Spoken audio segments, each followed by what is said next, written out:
Hello, and welcome to the BYU Library Family History webinar. We're glad you could join us today. I'm Olivia Tuller, and I'll be your host for this webinar. If you have technical difficulties during the webinar, please use the chat box and I can address your concerns. You are welcome to use the chat box during the webinar for comments, insights, and questions. However, all questions will be addressed at the end of the presentation.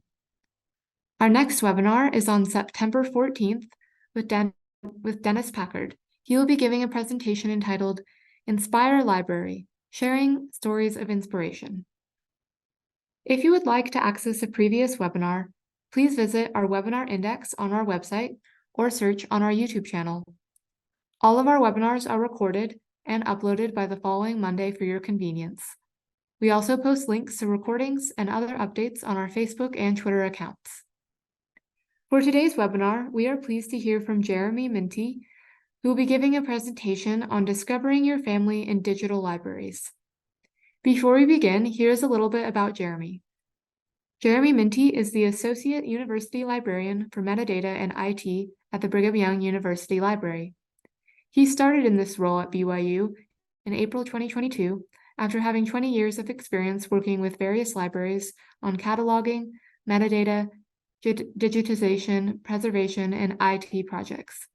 He developed an interest in family history in the 90s when his grandma asked for help digitizing her family history content and searching hundreds of CD-ROMs to find her family. And we'll now turn the time over to Jeremy if he's ready. Great, thanks, Olivia. Let me get my slides up here really quick. All right, thank you all for coming today. I'm excited to talk about this topic. I loved searching for my family in digital libraries, and I want to share some information about that with all of you on how I've found my family in digital libraries. So hopefully you can do the same and find yours in places that you might not expect. So as Olivia said, I'm Jeremy Myntti. I'm here at the BYU Library as the Associate University Librarian for Metadata and IT. So in this webinar, I just want to share some information about how you can use digital libraries that aren't the typical starting place for family history research. The digital libraries that I'm going to be talking about are those created and maintained by college and university libraries or archives, museums, and historical societies around the world. And these are really a treasure trove of information about people, places, and different historical events. So I want to start off this webinar with a little story about how I started looking at non-genealogical databases and digital libraries for my own family history research. About 7 years ago, I was working at the University of Utah, and I was there, the head of the digital library there. And as part of the university's digital library, we hosted many digital collections for libraries, archives, and museums from around the state of Utah. One of our biggest partner institutions was the Utah State Historical Society. So as part of my job overseeing the digital library, I was continually looking for ways to improve the user experience and really the discoverability of all the items within our collection. This oftentimes meant that I was reviewing a lot of metadata to make sure that we were describing items as accurately and adequately as possible so that they would be discoverable by those searching in our repository. So one day, 7 years ago or so, I was looking through some large photograph collections that we were hosting for the State Historical Society, and I noticed the Larson Studio Negative Collection. So this collection has around 20,000 photographs of people who lived in Utah County from about 1916 through 1968. As I was looking through this collection, I started noticing that there were many photographs, a couple thousand photographs of people that were just listed as unknown man or unknown woman, which made me wonder, who are these people? So as I looked through these 1,000 or so photographs a bit more, this photograph jumped out at me.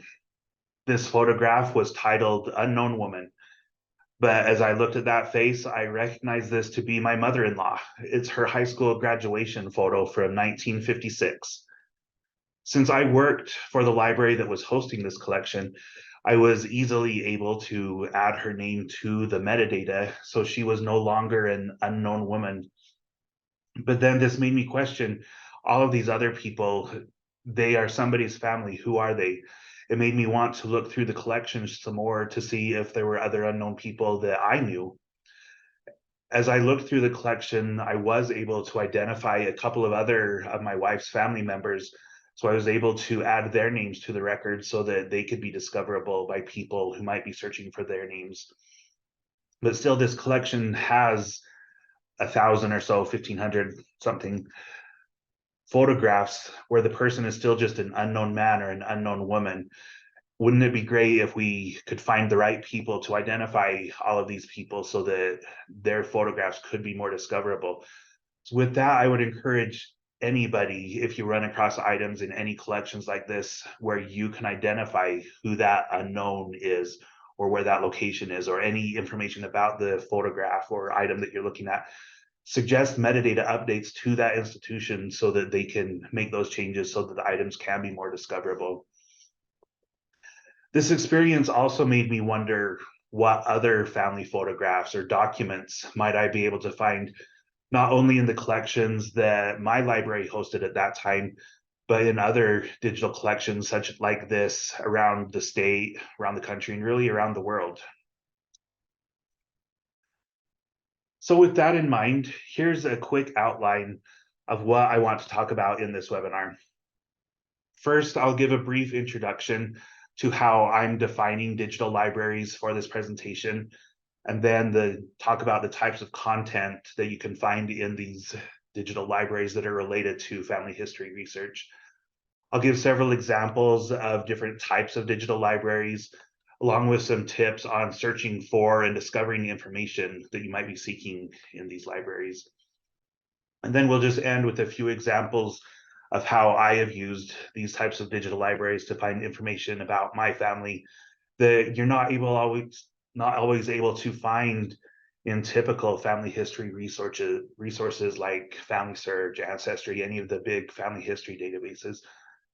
And throughout this presentation, you'll find I'm using a lot of examples from Utah-based institutions, since that's where I've been finding my family. But these types of resources are available across the country and across the world at similar type institutions. So you should be able to apply this wherever you're at. So what is a digital library? I'm sure we've all used resources for our research in traditional libraries, archives, museums, historical societies. But one major issue that we run into with this type of research is that it can often be difficult to travel to all of the libraries that contain unique material related to our ancestors that we want to have access to. In the 90s, it became pretty popular to start digitizing items. So libraries began digitizing some of their special collections content.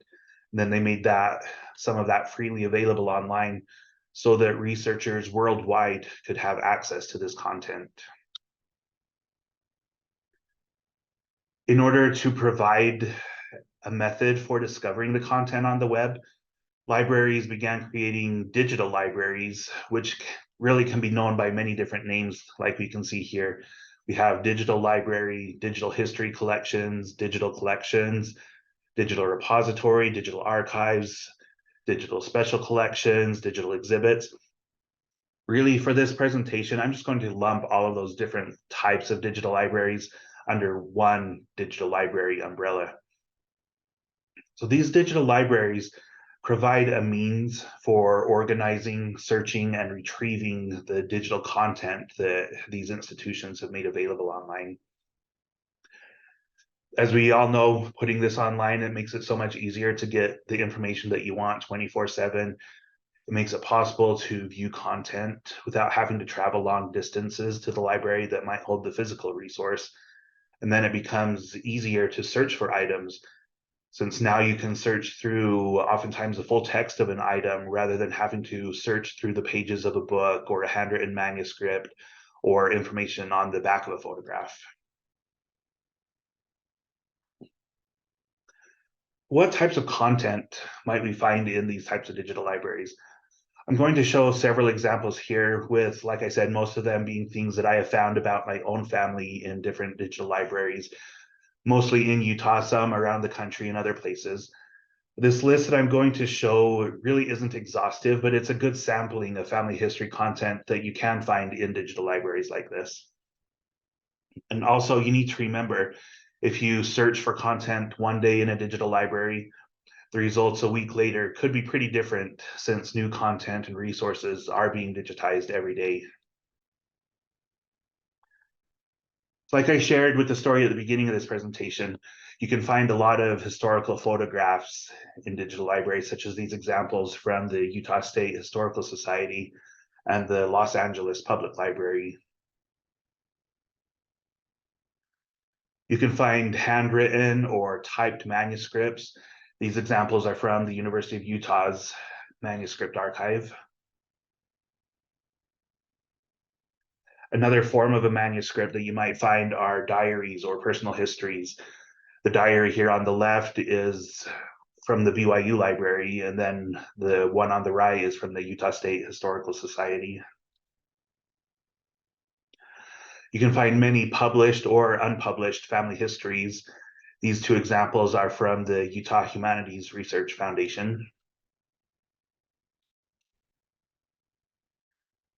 Many digital libraries will have yearbooks from many of the K through 12 and even higher education institutions in their surrounding areas. This example here is the Utonian yearbook from the University of Utah in 1921. There are hundreds of millions of pages of newspapers freely available in digital libraries. This example here is from the Pyramid in Mount Pleasant, Utah from 1941. Many digital libraries are beginning to provide more access to audiovisual content, which would include both commercially produced videos, such as old news broadcasts, as well as many amateur home movies, like this example here from the University of Utah's Audiovisual Archive. Many oral histories are available, both the audiovisual files from the oral history as well as the transcript. This transcript here is from the America West Center.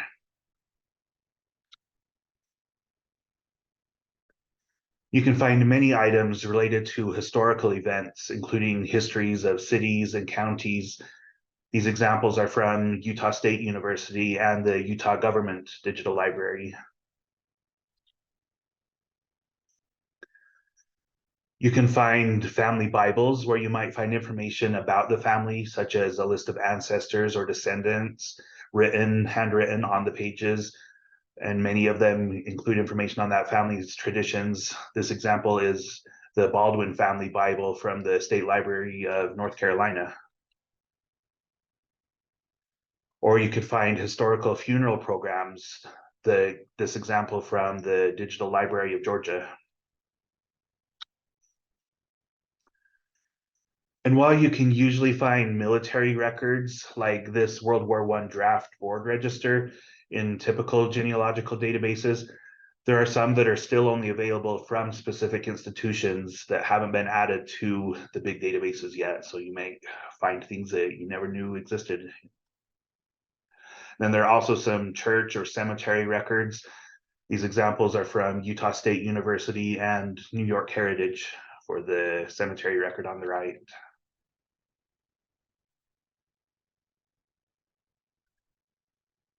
Many maps that have been created over the past several hundred years are available in digital libraries. This example here is a key map of Salt Lake City in 1889 that then links to different maps for each block that's represented by all of the different colors here, where you can then find more detailed information on what the city looked like in the late 19th century. So from all of these examples, you can see that you can not only find information about your family in digital libraries, but then you can also find a lot of information about the locations that they may have lived or the social groups and organizations that they may have been involved with to kind of fill in some of the holes within their stories, to know what's going on in that area and be able to better understand your ancestors.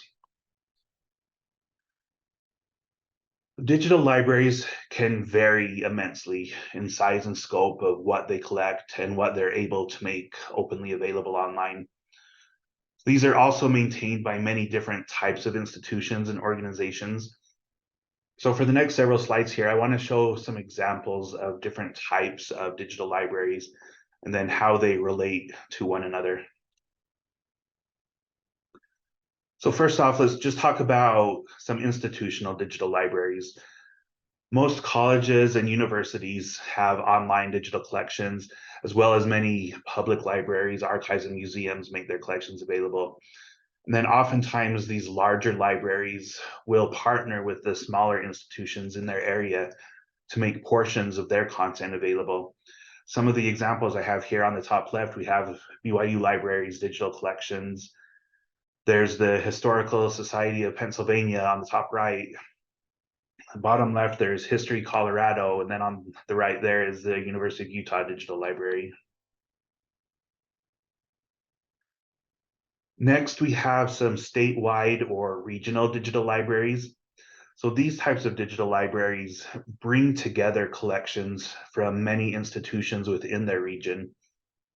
So a major advantage to this type of aggregated digital library is that you're then able to search the records from many institutions without having to search every individual institution's digital library separately. The examples I have here on the top left, there's the Mountain West Digital Library, which has content from Utah, Nevada, Oregon, Idaho, and Hawaii. The top right is the Portal to Texas History, where they have around 400 institutions around the state of Texas that are all contributing content. On the bottom left, there's Calisphere, which brings together the 10 University of California libraries, plus nearly 200 other partners around the state of California contributing content. And then the bottom right, there's the Northwest Digital Heritage, which is a partnership between the Washington and Oregon state libraries and many of their other partner institutions that contribute to that. So now let's look at some national and international digital libraries. So these are similar to the regional digital libraries in that they're bringing together the resources from many different institutions, but really they do this on a much larger scale, trying to represent all areas of a country or a group of countries. This makes it possible to access a lot of digital content from thousands of libraries, archives, and museums all in one place. So at the top there, we have the main National Digital Library for the United States, which is the Digital Public Library of America, or DPLA. DPLA provides access to nearly 50 million items from just about every area of the United States. DPLA began in 2013, so a decade ago, and it's constantly growing.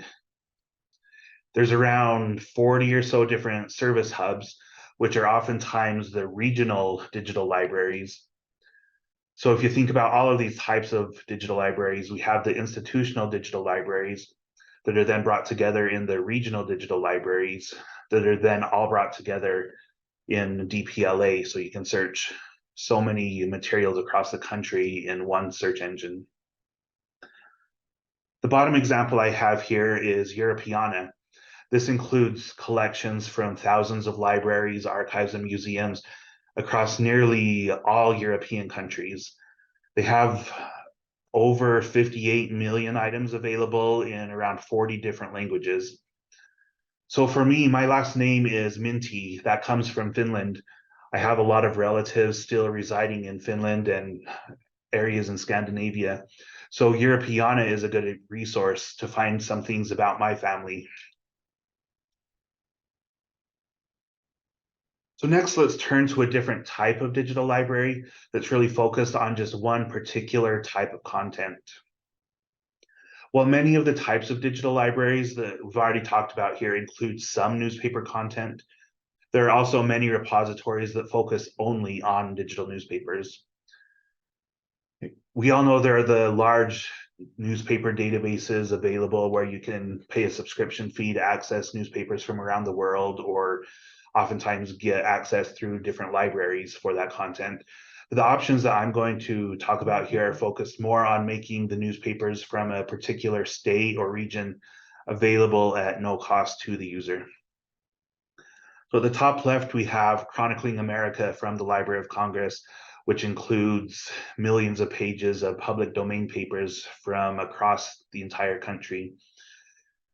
Chronicling America has a lot of digital newspaper content, but if you go to individual repositories for a state, you'll probably find a lot more content that the Library of Congress doesn't have in there. So 3 state digital newspaper repositories that I have here are the Utah Digital Newspapers, Texas Digital Newspaper Program, and the California Digital Newspaper Collection, which are 3 of the larger state newspaper repositories. And these include newspapers from before the states were first formed, and many of them up until today. So they have some content in there that is in copyright. Well, finding aid repositories are the last type of a digital library that I want to talk about. And really, they're pretty different than the rest that I've been sharing here. So a finding aid is a collection inventory or a record that helps users to find information in archival collections, which are mostly physical collections that may or may not have some items available online. There are many different finding aid repositories available that can help researchers identify potential collections to use for their research, even if the collection hasn't been digitized. Then oftentimes these repositories will provide a way for you to request a specific item to be digitized for your use. Sometimes it is attached with a small fee, sometimes it's free, just depending on the repository.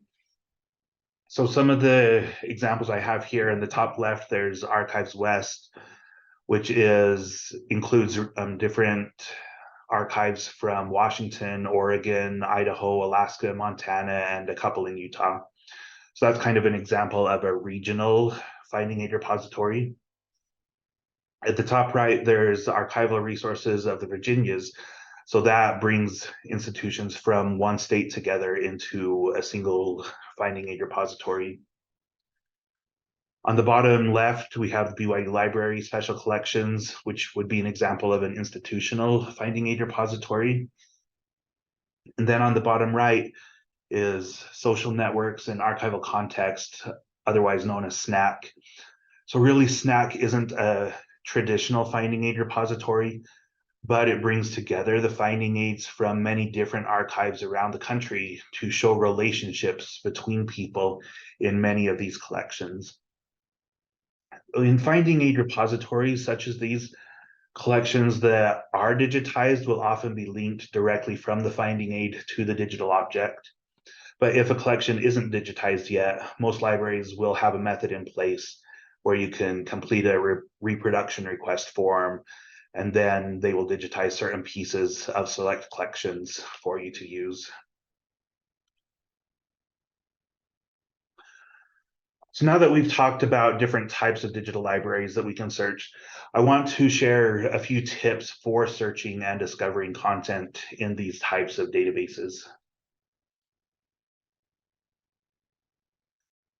Well, first off, nearly all digital libraries will have just a basic search bar like these on their front page.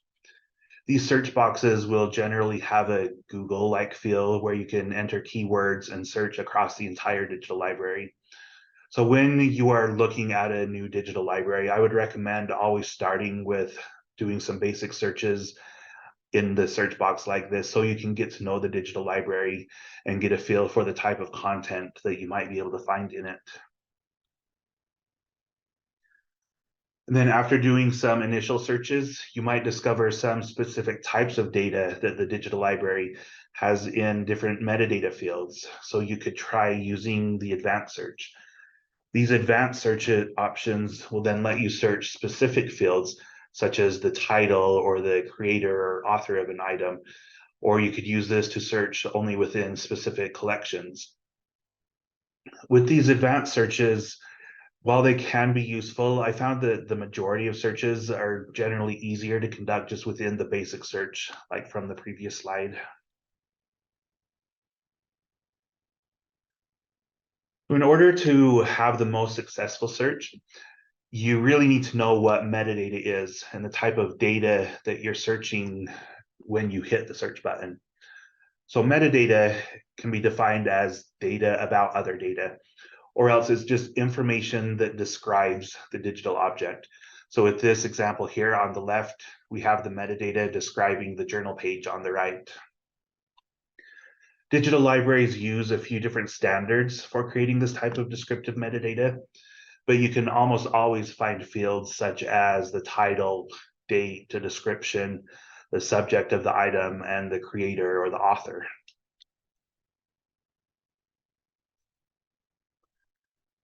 OCR, optical character recognition, can really be your greatest friend, or it could be a major hindrance to your search. OCR is where the computer takes a look at an image and tries to read the text on the page in order to make that page searchable. This example here has some pretty good OCR, where you would be able to search for keywords in this text on this page and be taken to this object. But then other types of content might not have the greatest OCR data to search.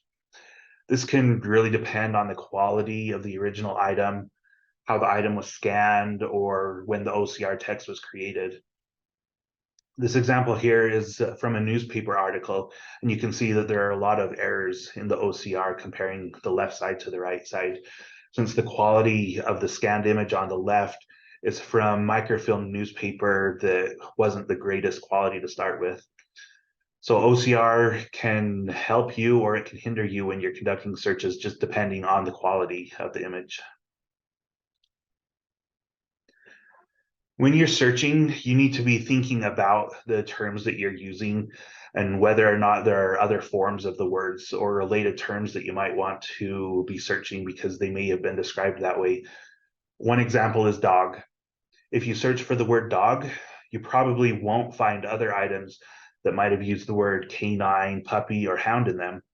So you need to think about synonyms, other words that you might be using, then whether or not you need to do multiple searches with different words to see if you are missing any search results, see what else you can find. When searching for people's names, you need to think about the different forms of their names and search some different variations to see what you can find. So my great-grandfather's family name was Alberg when they lived in Sweden. But then when they immigrated to Finland, they wanted to use a more Finnish name. So they changed their last name from Alberg to Vorinen. My great-grandpa also used his middle name at times, or sometimes even just his initials on documents. So if I'm only searching for Lauri Ilmari Vorinen, I'm not going to find items that list him only as L Vorinen, Li Vorinen, or even Lauri Alberg.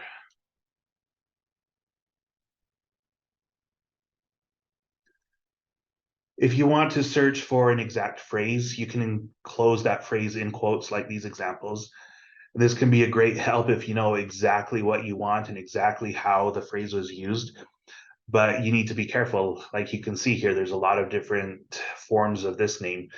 If I only searched for my grandmother's name, Kertuminti, in quotes, the search will only find items that have Kertuminti in that exact form and not records that might have Minti, Kertu, or Kertu Maria Minti, or Kertu Maria Vorinen Minti.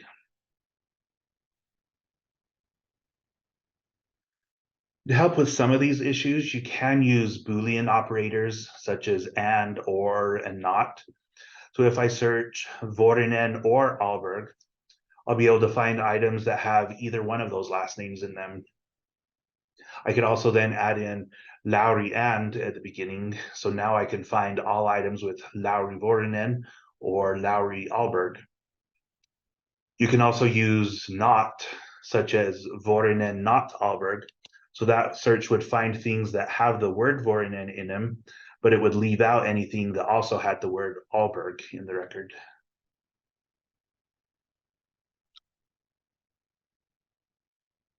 If you don't know the exact spelling for a word, you can replace some of the characters with an asterisk. My maternal grandmother's maiden name is Olson, Olson, but at times this has been spelled with an EN. So if I search OLS asterisk, I can then find all items with OLS ON and OLS EN. But you have to be careful with this, since that would also find any other words that start with OLS. For instance, if I searched CAT asterisk, I'm going to find every item that has cat, cats, catalog, caterpillar, category, cathedral, cat, Catholic, Catherine, catapult. The list could go on and on. So you have to be careful with that, or you might retrieve a lot more than you were hoping for. Once you complete an initial search, most digital libraries will have a way for you to limit the number of items, the number of results that you have to look through. This can usually be done through faceting or filtering options like these. These facets include information from different metadata fields within the records that you retrieved to help limit the number of items that are displayed.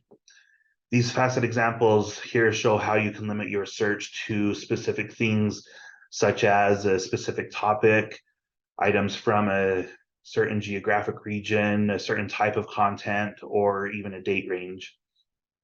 These types of facets are usually found either on the left or right side of the screen that's displaying your search results. When you do a search and a list of results is displayed, you can often choose whether you want to see the results in a list form, like on the left with some of the metadata, or as a grid of thumbnail images to quickly look at only small versions of the items, like the example on the right. So this usually comes in handy to switch between different views when you're searching different types of material. Like if you wanted to quickly look through a large number of photographs, you might want the grid view on the right. Or if you're looking at manuscripts or books, you might want the list view on the left so you can see some of the metadata about those items. Here's an example where I completed a search. I then looked at the facets on the left side, chose one particular collection, so then I could view just a set of photographs as thumbnail images to browse for that person that I was looking for. Most digital libraries will have a way for you to sort the results that are displayed. Many search engines will have some sort of algorithm to try and show you what it thinks are the most relevant things from your search. But oftentimes it might be more helpful to sort things by the date or the title of the item.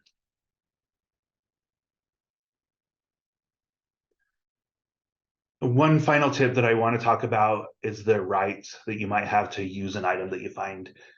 Nearly all digital libraries will include some form of a right statement within the metadata record to help you determine if the item is in copyright, if you can use it freely, or if there are any restrictions on use.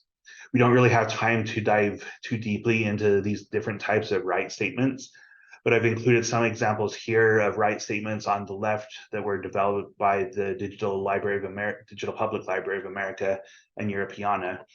Then on the right side are some Creative Commons licenses showing how different items can be reused.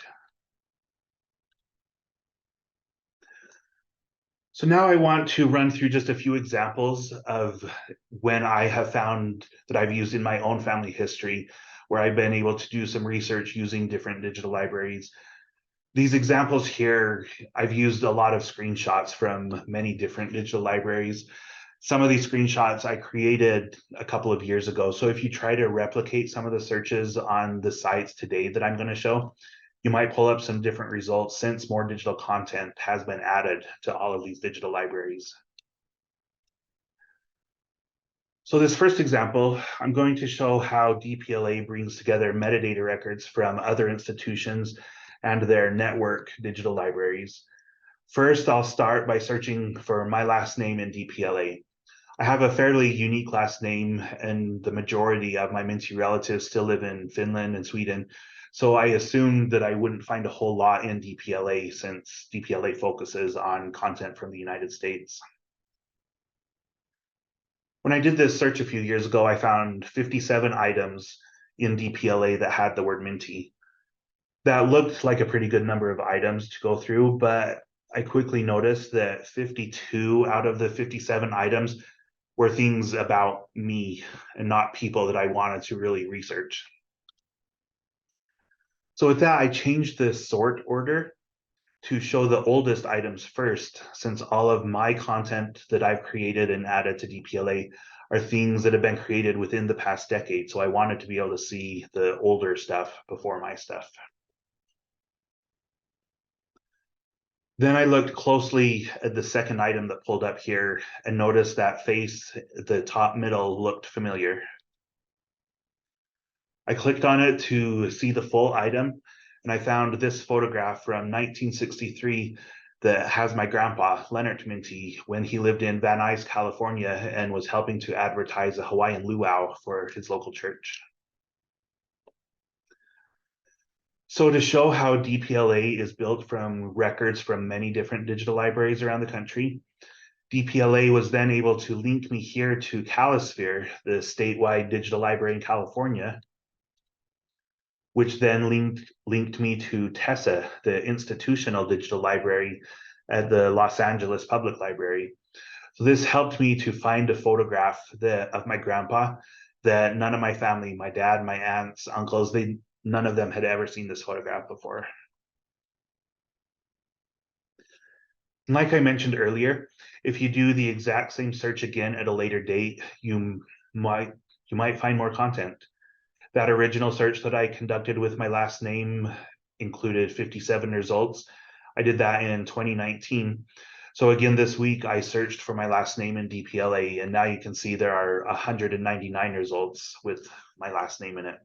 So if you don't find what you're hoping to find one day, make a note of it. Search again in the future because there's always more content being added. So really that first example didn't give me a whole lot of search results to look through since my Myntti family hasn't been in the US for relatively too long. So this second example, I'm going to search for my wife's Vancott line. Again, I'm going to start my search in DPLA and just search for Vancott. This brought up 335 results. As I was looking through these results, I noticed that the first two items here were photographs of my mother-in-law's sister from the 1950s.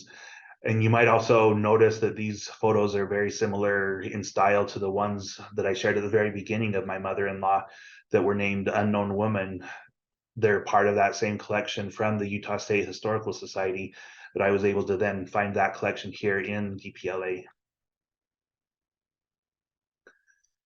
As I was scrolling through the 335 results that it pulled up, I noticed that all of the items with people's names that I recognized from my wife's family tree were coming from institutions such as the Utah Department of Heritage and Arts, Brigham Young University, University of Utah, Utah State Archives, and other Utah institutions. And since I knew that all of those institutions are part of the Mountain West Digital Library, I was able to go in DPLA on the left side, they had the facets. They have the partner facet down there at the bottom. And I was able to select Mountain West Digital Library so that I would only see items that were contributed through that funnel.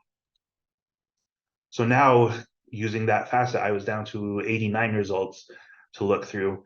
As I went through these, I noticed nearly all of them were relating to some member of my wife's family in one way or another.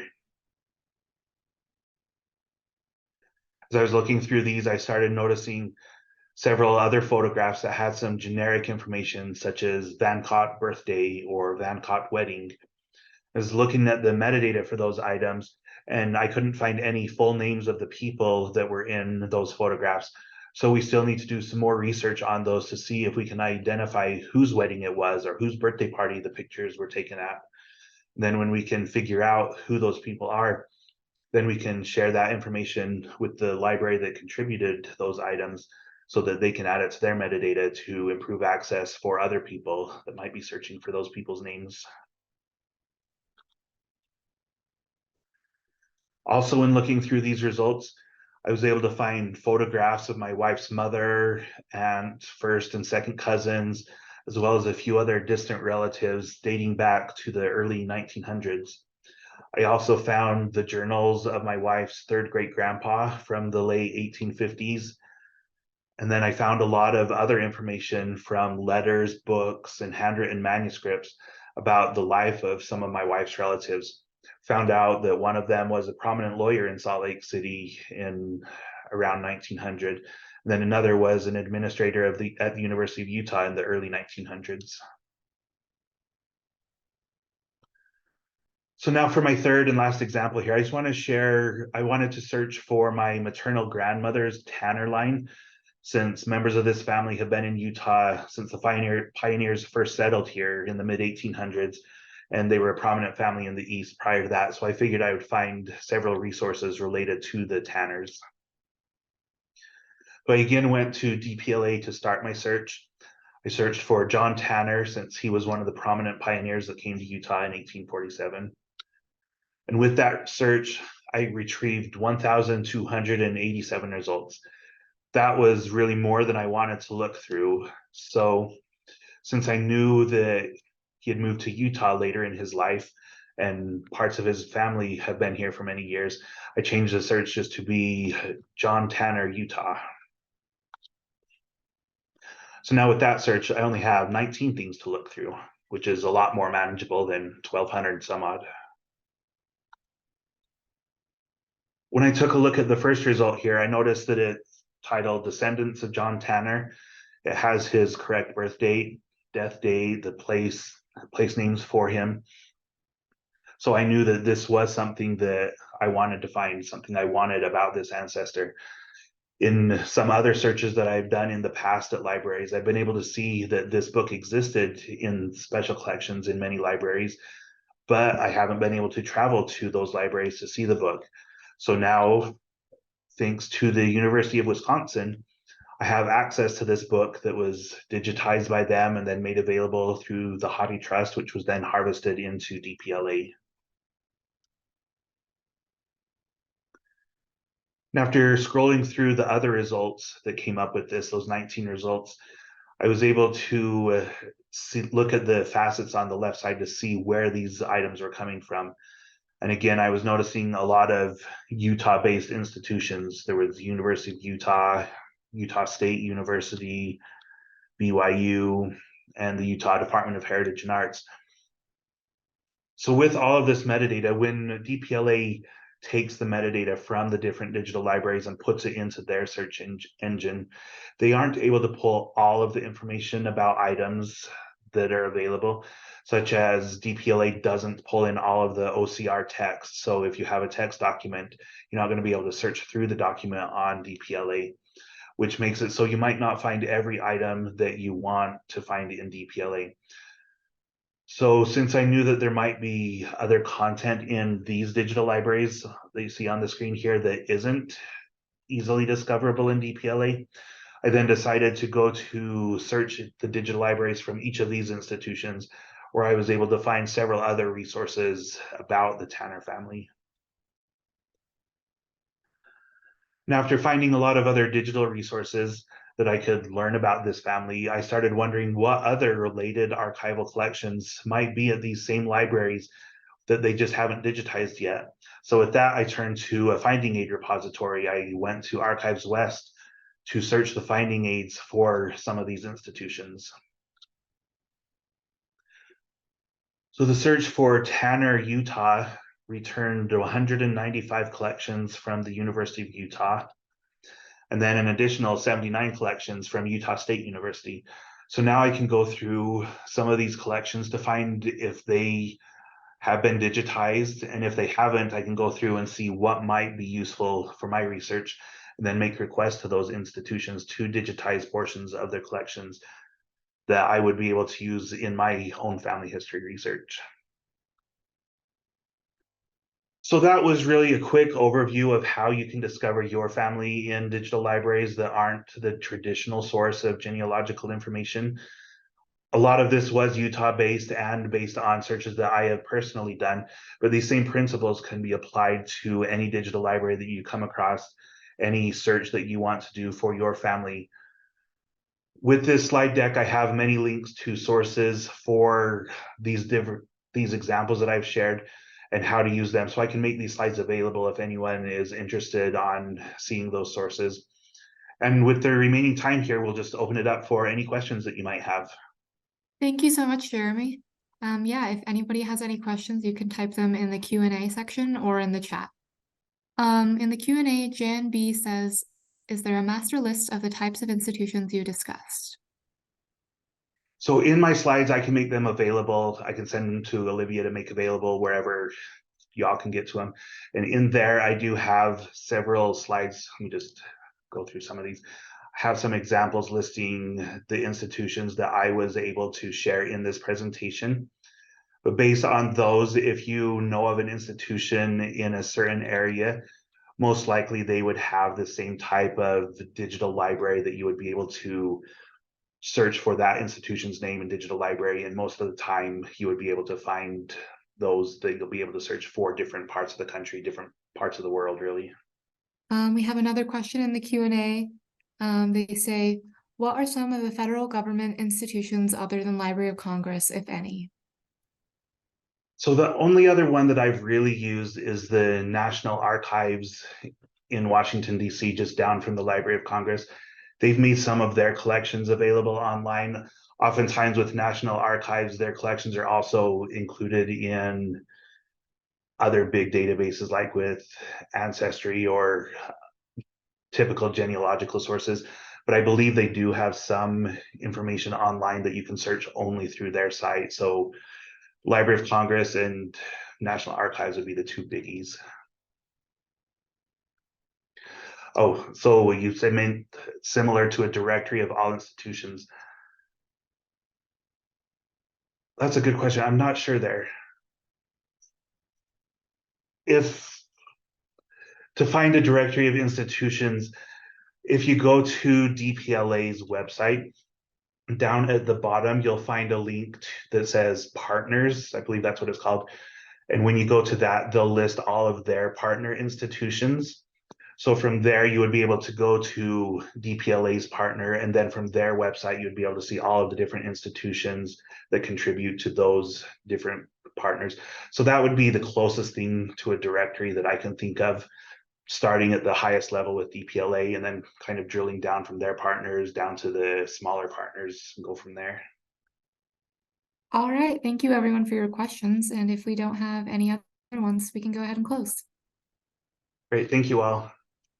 Thank you everyone for joining us today. We hope you will join us for our next webinar, which is on September 14th with Dennis Packard. He'll be giving a presentation entitled Inspire Library, Sharing Stories of Inspiration. A recording of this webinar will be made available next week. You can view that on our YouTube channel or on our website. If you have any comments or questions, you can always email us at fhl_webinars@byu.edu or follow Facebook and Twitter. Thank you and have a wonderful week.